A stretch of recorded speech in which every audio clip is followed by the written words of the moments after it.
Wie wir diese Lücke hier sinnvoll schließen, das zeige ich euch jetzt.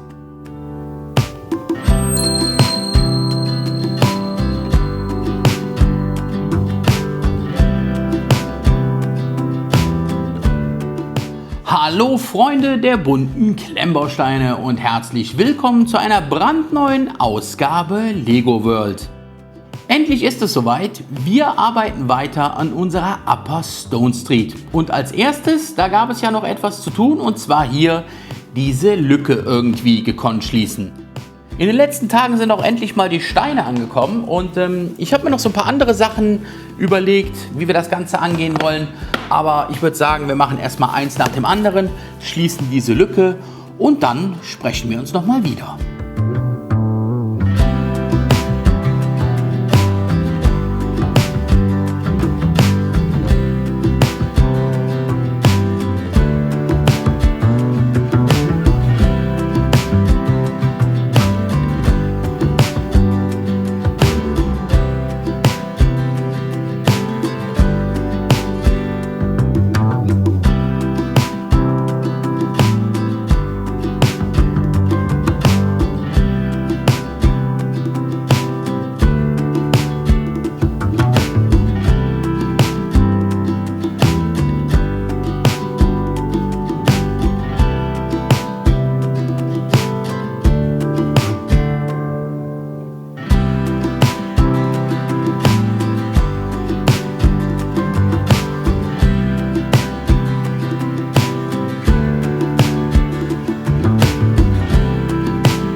Und so sieht dann das fertige Endergebnis aus.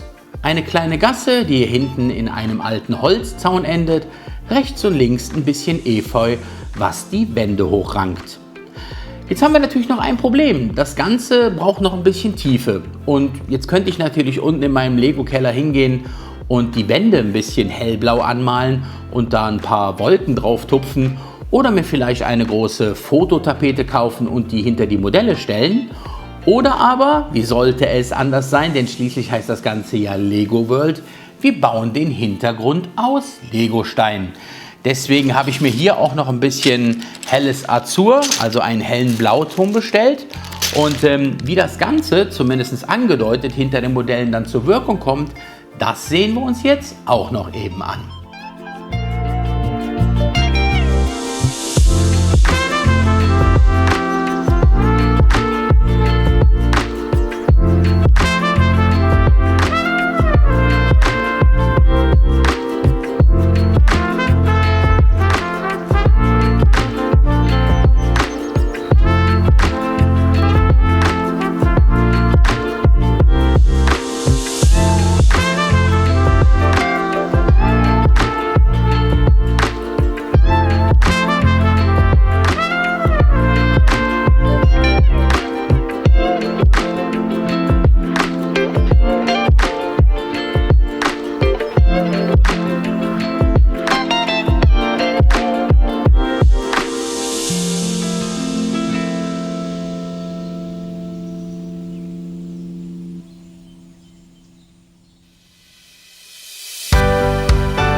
Und so würde dann ein selbstgebauter Hintergrund in etwa aussehen.